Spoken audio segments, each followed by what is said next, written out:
नमस्कार, मैं रवीश कुमार। दुनिया भर में सरकारों के कामकाज का तरीका बदल रहा है। सरकारें भी बदल रही हैं। धारणा यानी छवि ही नई जमीन है, उसी का विस्तार ही नया राष्ट्रवाद है। मीडिया अब सरकारों का नया मोर्चा है। दुनिया भर की सरकारें मीडिया को जीतने का प्रयास कर रही हैं। हर जगह मीडिया वैसा नहीं रहा जैसा होने की उम्मीद की जाती है। पिछले साल न्यूयॉर्क टाइम्स में एक लेख छपा था। इकोनॉमिक्स के प्रोफेसर सर्जेई गुरिव और राजनीति शास्त्र के प्रोफेसर डेनियल त्रेसमैन का ये लेख कहता है कि आजकल नए प्रकार के ऑथोरिटेरियन सरकारों का उदय हो चुका है। ये सरकारें विपक्ष को खत्म कर देती हैं, थोड़ा बचा कर रखती हैं ताकि लोकतंत्र का भ्रम भी बना रहे। इन सरकारों ने ग्लोबल मीडिया और आईटी युग के इस्तेमाल से विपक्ष का गला भी घोंटा है। अति प्रचार, बहुत ज्यादा प्रचार, दुष्प्रचार, झूठा प्रचार यानी प्रोपेगेंडा का खूब सहारा लिया जाता है। सेंसरशिप के नए नए तरीके आ गए हैं। सूचना संबंधी तरकीबों का इस्तेमाल होता है ताकि रेटिंग बढ़ सके। इसे भी अब फर्जी तरीके से बढ़ाया जाता है। नागरिकों को एहसास दिलाया जाता रहता है कि आपके पास कोई दूसरा विकल्प नहीं है, हम ही श्रेष्ठ विकल्प हैं। इस लेख में इन शासकों को नया ऑटोक्रेट कहा गया है, न्यू ऑटोक्रेट, जो मीडिया को विज्ञापन की रिश्वत देते हैं, मीडिया पर केस करने की धमकी देते हैं, नए नए निवेशकों को उकसाते हैं कि सरकार की आलोचना करने वाले मीडिया संस्थान को ही खरीद ले। मीडिया पर नियंत्रण इसलिए जरूरी है कि अब सब कुछ धारणा है, परसेप्शन, धारणा आपकी मतलब ख्याल में होना चाहिए, लगना चाहिए कि हाँ ये हो रहा है। लगातार विज्ञापन और भाषण आपको यकीन दिलाते रहते हैं कि हो रहा है। जमीन पर भले वो नजर ना आए लेकिन आप यकीन करने लगते हैं कि हो रहा है। नमस्कार, मैं रवीश कुमार। पत्रकार को चमचा होने की जरूरत नहीं है, उसे संदेहवादी होना चाहिए। मतलब सरकार के हर दावे को संदेह की निगाह से देखे। यह वाक्य अमेरिका के अस्ताचल राष्ट्रपति ओबामा का है। पद छोड़ने से 48 घंटे पहले ओबामा ने व्हाइट हाउस के पत्रकारों से बात करते हुए अंग्रेजी में इस वाक्य को यूं कहा: you are not suppose to be sycophants, you are suppose to be sceptics.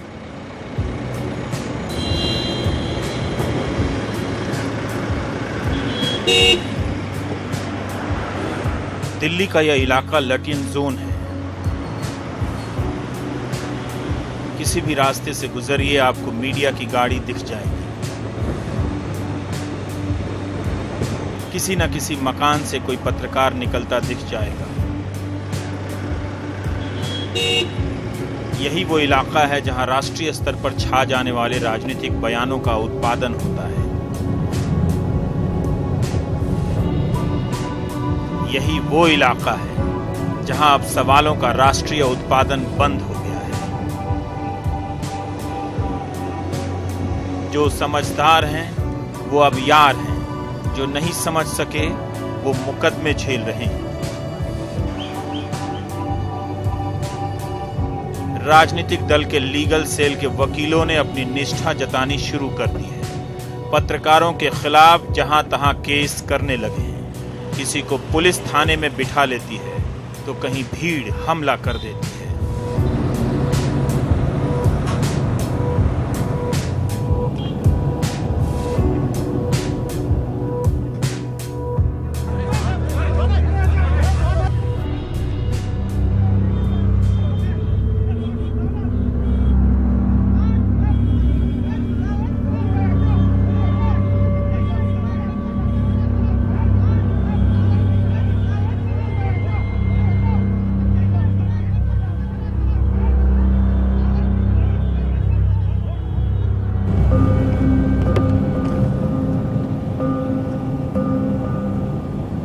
सवालों की हालत खराब है।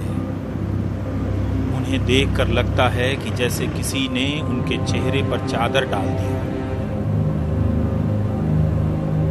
और वो चुपचाप लटियन दिल्ली के रास्तों से निकलकर जा रहे हैं। इन रास्तों पर कोई पत्रकार मिले तो पूछिएगा, क्या उन्हें डर लगता है? वो बिना बोले जवाब दे देंगे। दिल्ली के पत्रकारों को अब डर लगता है। अब या तो चमचे बोलते हैं या फिर जिन्हें चमचा होना है वो बोलते हैं। यह इलाका हमारे पेशे के भीतर बैठ गए राष्ट्रीय भय की राजधानी है। कभी आपने डर की राजधानी के बारे में सुना है? रात का रिपोर्टर पढ़िएगा, निर्मल वर्मा की कहानी है। दिल्ली के रास्तों पर खुफिया एजेंसियों का एक भय हमेशा एक रिपोर्टर का पीछा कर रहा होता है। टेलीफोन की हर घंटी दहशत पैदा करती है कि कहीं रिकॉर्डिंग तो नहीं हो रही है।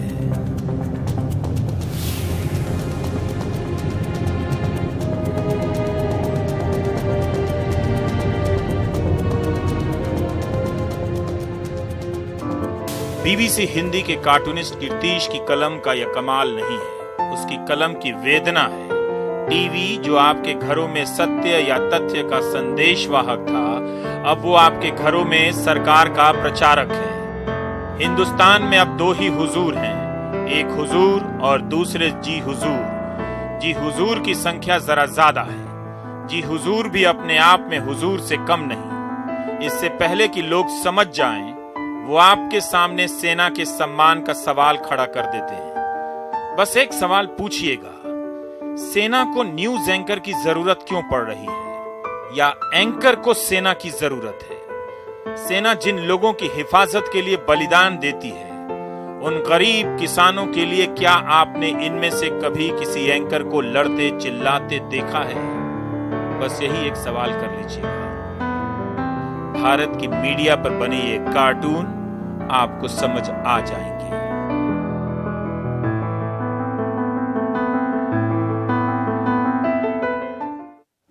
नमस्कार, मैं रविश कुमार। इतना भी घबराने की ज़रूरत नहीं है, बस जानने की ज़रूरत है कि इस मीडिया में क्या हो रहा है। फिर आपको समझ आ जाएगा कि आपके साथ क्या होने वाला है। डराने वाले ताकतवर होते हैं, ये बात सही है, पर उसका क्या करेंगे जिसके पास ताकत नहीं होती मगर जो डरता नहीं है। मैं आपको एक बात बताता हूँ, फिर आप इसे अपने मन में रख लेना। दिल्ली जब आइएगा तो पत्रकारों से मिलिएगा, मिलकर जो अनुभव होगा एक डायरी में लिखिएगा और गर्मी की छुट्टियों के बाद वो डायरी मेरे पास भेज दीजिएगा। आपको दिल्ली में दो तरह के पत्रकार मिलेंगे, एक जो डरे हुए हैं और एक जिन्हें डराया जा रहा है। जो डरे हुए हैं उनमें दो तरह के डरपोक मिलेंगे, एक जिन्हें डरने की काफी कीमत मिल रही है, बहुत बहुत ज्यादा, दूसरे जिन्हें डर के बदले सिर्फ डर ही मिल रहा है। दिल्ली के पत्रकारों की हालत यह है कि कह दीजिए कि आपका फोन रिकॉर्ड हो रहा है तो घबराकर बातचीत बंद कर देते हैं। रिकॉर्डिंग की बात सच है या नहीं, मगर कोई रिकॉर्ड कर रहा है इसका डर सच है। राजकमल झा की इस बात को कितनी बार अपने कार्यक्रम में दोहराऊं, फिर भी एक बार सुन लीजिए, क्या पता अब इस तरह की बात करने वाले लोग ही ना रहें। Important, especially in an age, and I turned 50 this year, so I can say that, when we have a generation of journalists who are growing up in an age of retweets and likes, and they do not know that criticism from a government is a badge of honor. पूरी दुनिया में media सत्ता की गोद में खेल रहा है। ये मीडिया गोदी मीडिया है। अंग्रेजी में इसे एम्बेडेड जर्नलिज्म कहते हैं। हिंदी में कोई शब्द नहीं था, इसलिए इसे आप गोदी मीडिया कह सकते हैं। वो मीडिया जो गोद में बैठना पसंद करता है। टीवी के जरिए आपकी धारणा को, सोच को, आपके दिमाग में छवि को नियंत्रित किया जा रहा है। आखिर क्या बात है कि दो चार मुद्दों के आसपास ही तमाम चैनल साल भर बहस करते हैं। इतना बड़ा देश, दुनिया भर में टीवी को मैनेज करना अब सरकार और चुनावी रणनीति का हिस्सा है। मैं बहुत दिनों से एक एनिमेशन पर काम कर रहा था। हमारे ग्राफिक्स कलाकार ईशान ने मेरे मन लायक बना ही दिया, तो सोचा आज उसको जरूरत से पहले आपको दिखाता हूं, ताकि आपको पता चले कि आपके साथ, मतलब आप दर्शक के साथ क्या होने जा रहा है। टीवी के सामने बैठे इसी दर्शक के बारे में कहा गया कि यह शक्तिशाली है, अपने रिमोट से तय करता है कि कौन सा चैनल देखेगा और क्या देखेगा। इसलिए चैनलों की दुनिया में होड़ मची अलग अलग खबरों को लाने की। धीरे धीरे होड़ बंद हो गई। कभी तालिबान तो कभी 2012 में दुनिया खत्म होने के कार्यक्रम आने लगे। एक रिपोर्टर तो स्वर्ग की सीढ़ी तक पहुंचा। सारे चैनल धीरे धीरे एक से होने लगे। सारे दर्शकों को धीरे धीरे एक सा बनाया जाने लगा। चैनल बदलना ना बदलना एक ही बात, चारों तरफ वही मुद्दे, वही दलीलें। एक बार एजेंडा तय हो गया, उसे प्रोपेगेंडा में बदलने के लिए चैनल चल पड़ते हैं। क्या यह सिर्फ संयोग होगा कि कई चैनल दो चार मुद्दों के आसपास ही दिन रात बहस करते रहते हैं? टीवी एक ईंट बनता जा रहा है, ईंट के ऊपर ईंट, टीवी के ऊपर टीवी, चैनलों के ऊपर चैनल। दर्शक के आसपास एक कुआं बन गया है। कुएं की दीवार ऊंची होती चली गई है। वो धारणा के इस अंधेरे कुएं में बंद होने लगा है। कुआं अब सुरंग हो गया है। आपकी सोच उस स्क्रीन का विस्तार बन जाती है जो आप देख रहे होते हैं। वैसा ही आप सोचने लगते हैं, वैसा ही आप कहने लगते हैं। यहाँ बैठे बैठे दर्शक को अब 2-4 बातें ही मालूम हैं, या वही मालूम है जिसे बताए जाने का फैसला हुआ है। इस कुएं में बंद दर्शक के दर्शक होने का अस्तित्व मिट गया है। आप दर्शक नहीं रह गए हैं। मौत का कुआं आपने देखा होगा मेले में। ये जो आप देख रहे हैं, लोकतंत्र में जनमत की मौत का कुआं है। मीडिया कंट्रोल के दौर में रिमोट कंट्रोल का कोई मतलब नहीं रह गया। पोलैंड में मैं कभी गया नहीं और लगता भी नहीं कि कभी जा पाऊंगा। 1981-82 की एक घटना है। हानिया एम फेदरोविच का लिखा एक पेपर है जिसका टाइटल है the war for information, the Polish response to martial law. Hindi वाले भी पढ़ते हैं कभी कभी। 12 दिसंबर 1981 की आधी रात पोलैंड में मार्शल लॉ लगा था। हिंदी में आपातकाल, कम्युनिस्टों वाला आपातकाल था वो। इस रिसर्च के जरिए यह देखने का प्रयास किया गया, जब सूचनाओं पर सरकार का नियंत्रण हो जाता है तब समाज क्या मर जाता है, या उसके भीतर किस तरह की प्रतिक्रिया होती है। क्या दर्शकों का एक बात सुनते सुनते दिमाग पक जाता है, और अगर पक जाता है तो वो क्या करते हैं? आम की तरह टपक पड़ते हैं या कुछ और करते हैं? अभी जिस एनिमेशन से आपको बता रहा हूं वो यूं समझिए कि पोलैंड में जब टीवी पर एक ही बात आने लगी, सैनिक मिलिट्री रूल की बात आने लगी, सरकार की जी हुजूरी आने लगी, तो लोगों ने एक नायाब तरीका निकाला। स्वीडनिक और लुब्लिन, ये 2 नाम के शहर हैं जो शाम के वक्त लोग अपने टीवी सेट को खिड़की की तरफ मोड़ दिया करते थे और आवाज आती थी ताकि खुफिया एजेंसी को लगे कि लोग टीवी देख रहे हैं, और जनता जो है वो घर से बाहर निकल जाया करती थी अपने कुत्तों को लेकर टहलाने के लिए। हजारों लोगों ने जब ऐसा ही करना शुरू कर दिया, टीवी तो चल रहा होता था मगर लोग बाहर टहल रहे होते थे। 36-37 साल पहले की जनता इतनी रचनात्मक थी, दर्शकों को यही बताना था कि कोई नहीं देख रहा है। गुस्से में प्रशासन ने बदला लेना शुरू कर दिया। शाम के वक्त बिजली काट दी, पानी का कनेक्शन काट दिया गया। जब इससे भी बात नहीं बनी तो सरकार ने यहां तक नियम बना दिए कि शाम के वक्त सड़कों पर कितने लोग घूमा करेंगे, कितने लोग घरों में रहेंगे, ताकि कुछ लोग घर पर बैठकर टीवी पर चलने वाला प्रोपेगेंडा देख सकें। नतीजा यह हुआ कि और भी बड़ी संख्या में लोग सड़कों पर टहलने के लिए निकलने लगे पोलैंड में। हिंदी का पत्रकार इतना ग्लोबल हो जाए चलता है। पटना के एपिसोड में पोलैंड का उदाहरण, पर देखिए एक समाज कैसे सरकार की खुशामद करने वाली मीडिया से लड़ता है। लोग तब भी मीडिया और सरकार का गेम समझ रहे थे, अब भी समझ ही रहे होंगे। पोलैंड में लोग अपील करने लगे कि अखबार मत पढ़िए। उस समय एक नारा चला कि let the piles of unsold newspapers at the news stands demonstrate our opposition to military rule. Hindi में न्यूज स्टैंड पर अखबारों को बिना बिके पड़े रहने दीजिए ताकि उन्हें समझ में आ जाए कि हम इस मिलिट्री रूल का विरोध करते हैं। इसका असर हुआ।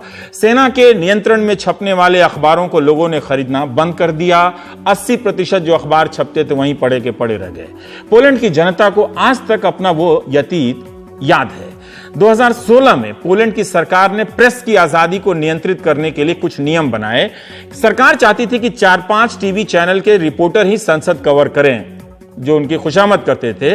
विपक्ष ने कहा कि यह सब सूचना को रोकने के तरीके हैं ताकि नागरिकों को पता नहीं चले कि संसद में क्या हुआ और सरकार ने क्या फैसले ले लिए।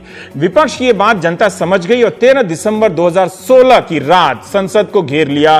संसद के अहाते में जनता पहुंच गई। उस दिन पोलैंड में मार्शल लॉ लगने की 56वीं बरसी थी। सोमवार सुबह सुबह खबर आई कि एनडीटीवी के प्रोमोटर डॉक्टर प्रणय रॉय और राधिका रॉय के घर पर सीबीआई ने छापे डाले हैं। सीबीआई ने भी प्रेस रिलीज जारी कर बताया कि एफआईआर की गई है। गोदी मीडिया के कुछ हिस्से बिना तथ्यों की जांच किए उतावले हो गए। व्हाट्सएप यूनिवर्सिटी के जरिए तरह तरह की अफवाहें फैलाई जा रही हैं। मुझे भी इतने सारे गंदे अपशब्दों में गालियां दी जा रही हैं। कुछ का नमूना फेसबुक पेज पर डाल दिया है ताकि भारतीय संस्कृति के इन विरासतों को हम संभाल कर रखें। आप जानते हैं कि सोशल मीडिया पर एनडीटीवी के बारे में निरंतर अफवाह फैलाई जाती रहती है। सुबह ही एनडीटीवी ने बयान जारी कर दिया था कि हम डरने वाले नहीं हैं, फर्जी मामलों से नहीं डरेंगे। शाम को एक विस्तृत बयान भी आया जिसे मैं पढ़ दे रहा हूं। बयान यूं है कि यह बड़ा हैरान करने वाला है कि सीबीआई ने बिना किसी शुरुआती जांच के एनडीटीवी के दफ्तरों और उसके प्रमोटर्स के घरों की तलाशी ली। यह प्रेस की आजादी पर खुला राजनीतिक हमला है। सूत्रों ने पुष्टि की है कि सरकार के दबाव में सीबीआई को एक व्यक्ति की गलत शिकायत के आधार पर एफआईआर दायर कराने के लिए मजबूर किया गया। यह व्यक्ति एनडीटीवी से असंतुष्ट उसी का एक पूर्व कंसल्टेंट संजय दत्त है, जो झूठे आरोप लगाता रहा है और उनके आधार पर अदालतों में केस दायर करता रहा है। संजय दत्त अभी तक इनमें से किसी भी अदालत से कोई भी आदेश लाने में नाकाम रहा है। कानून के जानकार हैरान हैं कि जहां अदालतें इतने सालों तक उसकी शिकायतों पर आदेश देने से इनकार करती रहीं, वहीं सीबीआई ने उसकी एक निजी शिकायत पर छापे डाल दिए। ये आरोप उस एक लोन से जुड़ा लगता है जिसे प्रणय रॉय और राधिका रॉय ने 7 साल पहले ही चुका दिया था। इसे साबित करने के लिए दस्तावेज हैं जो पूरा कर्ज चुका दिया गया है। ये दस्तावेज प्रेस रिलीज के साथ भेजे गए हैं।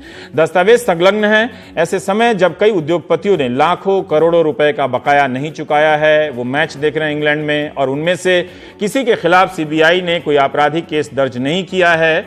तब सीबीआई ने न सिर्फ एक एफआईआर दर्ज की है बल्कि ऐसे लोन के लिए तलाशी ली जिसे आईसीआईसीआई बैंक को विधिवत पूरी तरह से चुकाया जा चुका है।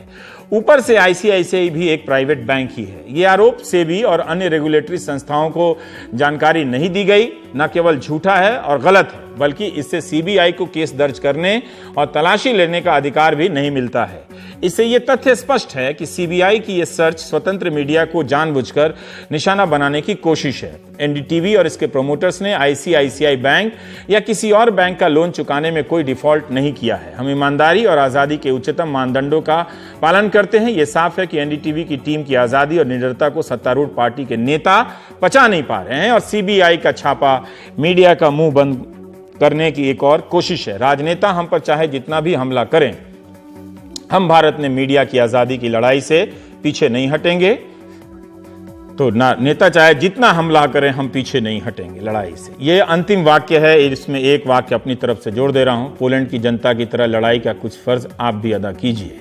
आप में से बहुत लोगों ने इसे मीडिया की आज़ादी पर हमला माना है, आवाज़ उठाई है। बहुत से पत्रकारों ने इसका विरोध किया है। बहुत से लोगों ने व्हाट्सएप पर किया है कि वे समझ रहे हैं कि इस खेल के जरिए किसे डराया जा रहा है। योगेंद्र यादव, सिद्धार्थ भाटिया, हरतोष सिंह बल, एम.के. वेणु, राजदीप सरदेसाई, शोएब दानियाल, प्रवीण स्वामी, ओम थानवी, रामचंद्र गुहा, अजय शुक्ला, ये वो लोग हैं जो तमाम मसलों पर पब्लिक स्पेस में लिखते रहे हैं, बोलते रहे हैं। मुख्यमंत्री अरविंद केजरीवाल, मुख्यमंत्री ममता बनर्जी ने भी इस छापेमारी को डराने की कार्रवाई बताया है। देश भर से आम दर्शकों ने भी आई सपोर्ट एनडीटीवी का ट्वीट किया है। हम सब के प्रति आभार जताते हैं। वेंकैया नायडू ने कहा है कि अगर कोई मीडिया में है, गलत काम करता है, तो इसका मतलब ये नहीं कि सरकार चुप बैठेगी। अधिकारी अपना काम कर रहे थे, उसमें कोई राजनीतिक हस्तक्षेप नहीं है। एनडीटीवी ने अपना जवाब दे दिया है। जिस व्यक्ति की शिकायत पर देश की अदालत ने संज्ञान नहीं लिया, उस व्यक्ति की शिकायत पर सीबीआई छापे मारने चली आई। अधिकारी काम कर रहे हैं। जबकि एनडीटीवी के प्रमोटर ने साफ कहा है कि जिस लोन को लेकर बात थी वो चुका दिया गया है। वैसे कानून को याद दिलाना चाहिए कि 6 लाख करोड़ का जो नॉन परफॉर्मिंग एसेट है, जो लगातार बिजनेस अखबारों में छपता रहता है बैंकों का, उसके लिए भी कुछ काम करने की जरूरत है। बहरहाल ये जो हमला है वो दरअसल आप पर है। आज ये हमला नहीं होता तो मैं वो करता जिसके बारे में शनिवार से सोच रहा था। आप जानते हैं कि भारत के 2 बड़े राज्य मध्य प्रदेश और महाराष्ट्र के किसान आंदोलन कर रहे हैं। पूरे महाराष्ट्र में सोमवार के दिन किसान स्ट्राइक थी। इन किसानों की मांग वही है जिससे सरकार बच रही है। किसान चाहते हैं कि जितनी लागत है उसमें 50% मुनाफा जोड़कर दाम देने की गारंटी दे सरकार। बीजेपी ने अपने घोषणा पत्र में भी यही वादा किया था। यही नहीं, किसानों के सारे कर्जे माफ हों, यह भी इनकी मांग है। 1 महीना पहले अहमदनगर महाराष्ट्र के गांव कुंतांबा की ग्राम सभा में यह प्रस्ताव पास हुआ। धीरे धीरे महाराष्ट्र के कई गांवों से की ग्राम सभाओं में यह प्रस्ताव अपने आप पास होने लगा। 1 जून से महाराष्ट्र में भयंकर किसान स्ट्राइक हुई। इसके तहत किसानों ने शहरों को फल, दूध और सब्जी की सप्लाई रोक दी। बीच में खबर आई कि हड़ताल टूट गई, मगर इस स्ट्राइक के कोऑर्डिनेशन कमेटी के डॉक्टर अजीत नवले ने कहा कि स्ट्राइक चालू है। मध्य प्रदेश में भी किसानों ने इसी तरह की स्ट्राइक की है। वहां हड़ताल समाप्त होने की खबर है। वहां भी किसान पूछ रहे हैं कि मंडी में हमें 1 रुपए किलो प्याज का दाम मिलता है, उसी को हम 20 रुपए किलो खरीदते हैं। ऐसा क्यों हो रहा है? दावे के साथ तो नहीं कह सकता, मगर शायद ही कोई चैनल किसानों के पक्ष में खड़ा हुआ होगा। सरकार से पूछा होगा कि 3 साल हो गए, आपने वादा किया था कि उत्पादन लागत में 50% मुनाफा जोड़कर दाम देंगे, वो कब देंगे? जब भी ऐसी आवाज आती है, नेशनल मीडिया के सामने दूसरे मसले खड़े कर दिए जाते हैं। सेना के मसले होने पर चर्चा होने से आप शक भी नहीं करते कि किसानों के मसले पर चर्चा रोकी गई है। आप क्या, हम भी चाहते हैं कि सेना के मसले पर ही चर्चा हो, मगर इसी तरह रोज आम आदमी से जुड़े सवाल राष्ट्रीय मीडिया से बाहर कर दिए जाते हैं। एक व्यक्ति को लेकर घंटों चर्चा होती है, लाखों किसानों को लेकर 1 घंटे की भी बहस नहीं होती है। इसलिए आपके लिए जानना जरूरी है कि मीडिया में क्या हो रहा है। अमेरिकन प्रेस कोर अमेरिका के पत्रकारों का एक बड़ा संगठन है जिसका सेंटर न्यूयॉर्क के कोलंबिया यूनिवर्सिटी के भीतर है। ये हर तरह के न्यूज संगठन और विचारधारा वाले पत्रकार इसमें हैं। इन्होंने राष्ट्रपति को लिखा एक चिट्ठी कि आदरणीय राष्ट्रपति जी, जब वो चुनकर आए थे, आपके कार्यकाल के शुरू होने के अंतिम दिनों में हमने अभी साफ कर देना सही समझा कि हम आपके प्रशासन और अमेरिकी प्रेस के रिश्तों को कैसे देखते हैं। हम मानते हैं कि दोनों के रिश्तों में तनाव है। रिपोर्ट बताती है कि आपके प्रेस सचिव व्हाइट हाउस से मीडिया के दफ्तरों को बंद करने की सोच रहे हैं। आपने खुद को कवर करने से कई न्यूज संगठनों को बैन कर दिया है। आपने ट्विटर पर नाम लेकर पत्रकारों पर ताने कसे हैं, धमकाया है। अपने समर्थकों को भी ऐसा करने के लिए कहा है। आपने एक रिपोर्टर का यह कहकर मजाक उड़ाया है कि उसकी बातें इसलिए अच्छी नहीं लगी कि वह विकलांग है। हमारा संविधान प्रेस की आजादी का संरक्षक है। उसमें कहीं नहीं लिखा है कि राष्ट्रपति कब प्रेस कॉन्फ्रेंस करें और प्रेस का सम्मान करें। प्रेस से संबंध रखने के नियम आपके होंगे। हमारा भी यही अधिकार है, क्योंकि टीवी और अखबार में वो जगह हमारी है जहां आप प्रभावित करने का प्रयास करेंगे। वहां आप नहीं, हम तय करते हैं कि पाठक, श्रोता या दर्शक के लिए क्या अच्छा रहेगा। अपने प्रशासन तक रिपोर्टर की पहुंच समाप्त कर आप गलती करने जा रहे हैं। हम सूचना हासिल करने के तरह तरह के रास्ते खोजने में माहिर हैं। आपने अपने अभियान के दौरान जिन न्यूज संगठनों को बैन किया था, उनकी कई रिपोर्ट बेहतरीन रही है। हम इस चुनौती को स्वीकार करते हैं। पत्रकारिता के नियम हमारे हैं, आपके नहीं होंगे। हम चाहे तो आपके अधिकारियों से ऑफ रिकॉर्ड बात करें या ना करें। हम चाहे तो ऑफ रिकॉर्ड ब्रीफिंग में आए या ना आए। अगर आप ये सोचते हैं कि रिपोर्टर को चुप करा देने या भगा देने से स्टोरी नहीं मिलेगी तो गलत है। हम आपका पक्ष लेने का प्रयास करेंगे, लेकिन हम सच्चाई को तोड़ने मरोड़ने वालों को जगह नहीं देंगे। वे जब भी ऐसा करेंगे हम उन्हें भगा देंगे, यह हमारा अधिकार है। हम आपके झूठ को नहीं दोहराएंगे, आपकी बात छापेंगे, लेकिन सच्चाई का पता करेंगे। आप और आपका स्टाफ व्हाइट हाउस में बैठा रहे, लेकिन अमेरिकी सरकार काफी फैली हुई है। हम सरकार के चारों तरफ अपने रिपोर्टर तैनात कर देंगे, आपकी एजेंसियों में घुसा देंगे और नौकरशाही से खबरें निकाल लाएंगे। हो सकता है कि आप अपने प्रशासनिक इमारतों से आने वाली खबरों को रोक लें, लेकिन हम आपकी नीतियों की समीक्षा करके दिखा देंगे। हम अपने लिए पहले से ज्यादा कहीं ज्यादा ऊंचे मानक कायम करेंगे। हम आपको इसका श्रेय देते हैं कि आपने मीडिया की गिरती साख को उभारा है। हमारे लिए भी यह जागने का समय है। हमें भी भरोसा हासिल करना होगा। हम इसे सही साहसिक रिपोर्टिंग से हासिल कर लेंगे, अपनी गलतियों को मानेंगे और पेशेवर नैतिकता का पालन करेंगे। ज्यादा से ज्यादा आप 8 साल ही राष्ट्रपति के पद पर रह सकते हैं, लेकिन हम तो तब से हैं जब से अमेरिकी गणतंत्र की स्थापना हुई है। इस महान लोकतंत्र में हमारी भूमिका हर दौर में सराही गई है, तलाशी गई है। आपने हमें मजबूर किया है कि हम अपने बारे में फिर से यह बुनियादी सवाल करें कि हम कौन हैं, किस लिए हैं यहां। हम आपके आभारी हैं अपने कार्यकाल के आरंभ का। अब आप लुत्फ उठाइए। द प्रेस कोर, ये उसका बयान था। तो ये अमेरिकी पत्रकारों का था। हिंदुस्तान के पत्रकारों का अभी वो ताकत नहीं आया, लेकिन कई ऐसे पत्रकार हैं, वेबसाइट हैं, जो इन सरकारों के, कई सरकारें बोलता हूं मैं, क्योंकि राज्यों में भी यही हालत है, उसके आगे जाकर वो खबरें लाने की कोशिश कर रहे हैं। और आप जो दिन रात विज्ञप्ति लेकर घूम रहे हैं, आपकी बात मीडिया तक नहीं पहुंच रही है। तो ये कहानी है। जेफरसन ने यह भी कहा कि मुझे, अमेरिका के राष्ट्रपति थे, कि अखबार और सरकार में से चुनना हो तो मैं अखबार चुनूंगा। यहां वो बात करने वाले लोग नहीं रहे, सब डर गए।